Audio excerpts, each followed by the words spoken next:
भोपाल सुर दर्पण musical group Bhopal द्वारा साइसन संगीत शिक्षाशाला भोपाल की प्रस्तुति तुम मुझे यूं भुला न पाओगे परिकल्पना एवं प्रस्तुतिकरण, जिसमें मुख्य अतिथि के रूप में हरिओम जटिया, विशेष अतिथि राजेश मिश्रा, मंच संचालन राजीव देवगन, प्रदीप गुप्ता, सुनील सैनी, मनोज श्रीवास्तव, यथार्थ शर्मा, संदीप दुबे, प्रदीप शर्मा, सुनील तेलंग, रीता बोथे, सविता गुप्ता, सुनीता श्रीवास्तव, सपना, वादक कलाकार मेहरुद्दीन, अजहर, रेहान, रवि, ध्वनि JMD साउथ श्री राजेश मिश्रा, विशेष सहयोग बहुत वर्मिक, Tara, galaxy enterprises, star health and LIC insurance company limited. जब एडवोकेट प्रदीप शर्मा ने पल पल दिल के पास तुम रहती हो यह गाना गाया तो पूरा हॉल तालियों की गड़गड़ाहट से गूंज उठा।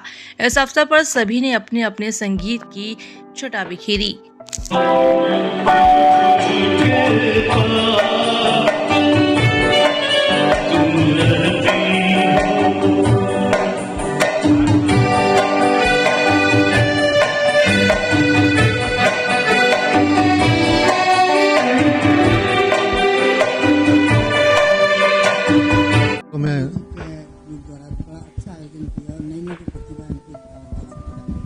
हमने आज तक जितने भी कार्यक्रम किए हैं उसमें सब नई प्रतिभाओं को ही सामने लेके आ रहे हैं और कोशिश करते हैं कि आयोजन अच्छा करें और जितना आप सफल होते हैं वो सब गुणीजनों के आशीर्वाद से मिलता है, फल मिलता है। और हम चाह रहे हैं कि गृहिणियां जितनी भी हैं और उनको हम थोड़ा ज़्यादा प्रेफरेंस देना चाह रहे हैं कि वो लोग, मतलब मेल सिंगर तो कहीं भी चले जाते हैं पर आजकल जो ट्रेंड चल रहा है वो भी, तो हम उससे अलग हटके करना चाह रहे थे। हालांकि हम सब लोग मिलके ही कार्यक्रम को करते हैं, तो हम उससे अलग हटके ये कि अच्छे कलाकार हों, लिमिटेड कलाकार हों। अभी जैसे हमारे सिर्फ 11 लोग हम लोग गा रहे हैं, मात्र 11 लोग हैं हम लोग, ये हमारा परिवार। और ये 11 लोग मेरे ख्याल से 3-4 साल से हम लोग कंटिन्यूस 11-12 लोग रहते हैं परमानेंट। तो जी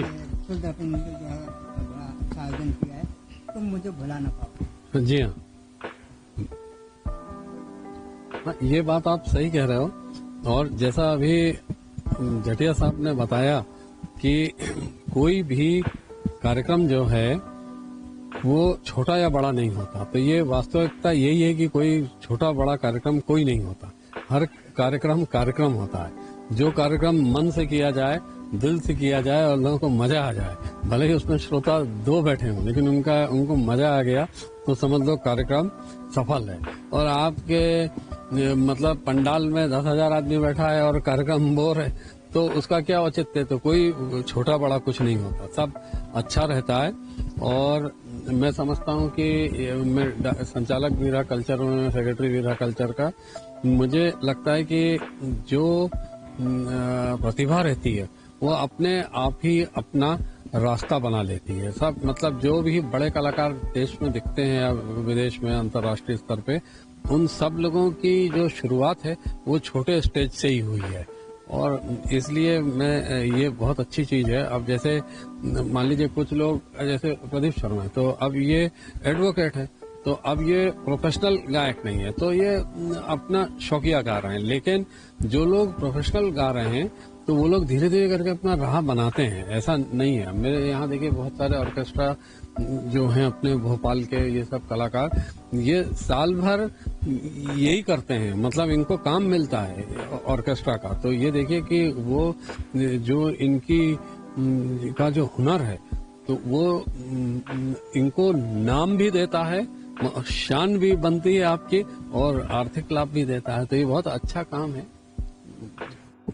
आज के इस संगीतमय शाम में हमारे मुख्य अतिथि हरिओम जटिया साहब, राजेश मिश्रा साहब, सीनियर IAS, और इस कार्यक्रम के जो नायाब हीरे हैं सिंगर्स, वो सभी के प्रति मैं आभार व्यक्त करता हूं कि उन्होंने, और विशेषकर श्रोतागण जो आते गए, हम लोग इंतजार में रहे। हमारे अतिथि जो आने वाले थे थोड़ा विलंब से आए लेकिन सबने इंतजार किया उनका, और आके उन्होंने जो कमी थोड़ी देर के आने हो गई थी, वो इस तरह से उन्होंने पूरी कर दी कि सब लोग खुश हो गए।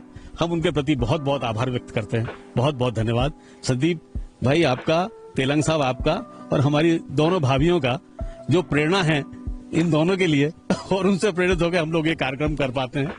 बहुत सपोर्ट करती हैं वो। सर, आपने जैसे गाना गुनगुनाया है, तो पास में हाँ, क्या है इस गाने को बड़ा रोमांटिक होकर आपने गाया?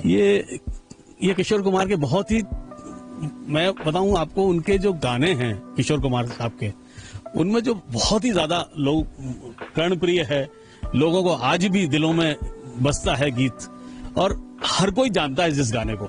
वो ये गाना है पल पल दिल के पास तुम रहते हो। उसी गाने को मैंने अभी गाया था। अभी ये गाना सुन के जाइए, जादूगर तेरे नैना। क्या वजह आप सोशल मीडिया पर अक्सर एक्टिव रहते हैं? आपके गाने भी सोशल मीडिया मतलब पढ़ते हैं? बची हुई जिंदगी जीना चाहता हूँ। बहुत संघर्ष किया जीवन में, अब थोड़ा अपने लिए भी जीना चाहता हूँ, संगीत के लिए जीना चाहता हूँ। कुछ मेरे साथी, मेरे दोस्त आगे बढ़ जाएं। यहाँ देवेंद्र सोनी हैं जिन्होंने संदीप भाई से परिचय कराया, और संदीप भाई ने आज मंच दिया मुझे गाने के लिए। ऐसे ही एक दूसरे से सब जुड़ते जाते हैं। अरिजीत सिंह की कहानी आपने सुनी जटिया साहब के साथ, कि इनके घर पे ही रहते थे। आप सोचिए, कल्पना कीजिए कि आज किस मुकाम पे हैं वो। फिल्म फेयर शो भी करते हैं, दुबई में शोज करते हैं जटिया साहब। इनका बेटा इतना होनहार है कि हम उनसे मिलने के लिए कोशिश करते हैं कि उनसे मुलाकात हो जाए हमारी। और सारे स्टार्स, सारे के बीच में वो सबसे बड़ा हीरा चमक रहा है, कोहिनूर। और साइमन संगीत द्वारा आज ये जो कार्यक्रम आयोजन किया गया है, वास्तव में संगीत की एक दुनिया होती है, और संगीत का एक परिवार होता है, और संगीत की कोई जात पात नहीं होती है। जो गाता है वो अच्छा गाता है, और जब वो गाता है तो फिर दुनिया पूरी सुनती है। और उसके कारण कार्यक्रम में कितने लोग आए वो जरूरी नहीं है, कार्यक्रम में कितने दिल से लोग आए हैं वो आवश्यक होता है। और आज जो कार्यक्रम दुबे जी ने और शर्मा जी ने और तीसरे और कौन है, तेलंग जी ने बहुत ही अच्छा किया है। मैंने तो शुरुआत 25 वर्ष हो गए इंडस्ट्रीज के अंदर। हिंदुस्तान का एक भी सिंगर ऐसा नहीं जिसका मैंने कार्यक्रम नहीं किया हो, चाहे AR रहमान हो, अरिजीत हो, शान हो, सुखविंदर हो, सुनिधि चौहान हो, श्रेया घोषाल हो, सबके कार्यक्रम की तलाश करके 22 शोज किए हैं। तो ये शो बिजनेस के अंदर कलाकार को मंच देना। सन 2009 में अरिजीत सिंह मेरे घर पे ही रहता था भोपाल में। फिर मैंने उसको फेम गुरुकुल में भेजा, फिर पता चला कि वो जीत के नहीं आया, तो इसी भोपाल में उसके 3-3 हजार रुपए में न जाने कितने शो हुए, शायद आप लोगों को पता नहीं, अरिजीत सिंह के। और फिर प्रीतम दा के पास भेजा उसको, फिर उसके बाद उसकी लाइन हुई, अभी 6.5 करोड़ रुपए लेता और डेट अवेलेबल नहीं। तो ये होता है मंच को स्थान देना। तो कलाकार तो होते ही हैं, लेकिन उनको स्थान देना बहुत जरूरी होता है। तो सिंगर कभी भी कोई भी उभर के आ सकता है। अभी सीता वर्मा जबलपुर की आई, अभी मैंने तिरंगा सॉन्ग निकाला था पूरा, और शान के साथ में मध्य प्रदेश के 4 कलाकार ने गाया, तो गवर्नर और CM साहब ने उसको रिलीज किया था। तो मैं नए कलाकारों को मौका देता रहता हूँ, और कोई भी कलाकार होता है, किसी तरह की कोई आवश्यकता होती है। और हर कार्यक्रम में मैंने प्रदीप जी को कह रखा कि कभी भी किसी तरह की आर्थिक सहयोग हो, लगभग यहाँ जितने भी कार्यक्रम होते हैं कहीं न कहीं छोटा मोटा में सहयोग करता ही हो, क्योंकि ये पुराने कला को जीवित रखना ये कोई छोटी मोटी बात नहीं है। आप लोग जो इतने पुराने लोग हो और दिल से करते हो कार्यक्रम, तो ये संगीत का आनंद लेते हैं, और इस प्रकार से ऐसे कार्यक्रम होते रहना चाहिए। और आज मेरे को बुलाया, बहुत बहुत धन्यवाद आप सबको। संगीत होता है, ना कोई पुराना होता ना नया होता है। आज का भी संगीत वही आनंद देता है, और पहले का भी संगीत उतना ही आनंद देता है। पुराने गाने सुनेंगे तो भी उतना आनंद आएगा, और नए वाला भी देखो, आपके तो कोल्ड प्ले आ रहा है। अभी मेरा बेटा जो है वर्ल्ड के सारे बड़े शोज कर रहा है, दिलजात दोसा, इसके शो मैंने 2 साल पहले 10-12 लाख रुपए में किए थे। आज 150 करोड़ का शो हाउसफुल होता है, चाहे वो जयपुर हो चाहे दिल्ली हो। तो कलाकार को, इंडियन कलाकार भी वर्ल्ड लेवल पे फेम हो गए। अभी अबू धाबी में भी उसने शो किया। तो ये है कि कला तो संगीत है ही, और पुराना तो जब सुनते हैं तो उसका आनंद ही अलग रहता है। और आज जो हमारे मध्य प्रदेश के कलाकार दोनों ही, किशोर जी हो चाहे लता जी हो, हमारे लिए श्रद्धेय हैं, और पूरे देश में नाम किया है उन्होंने। और आज उनके गाने गा करके हम सब लोग आनंदित होते हैं, तो वो तो कल्पना ही नहीं कर सकते।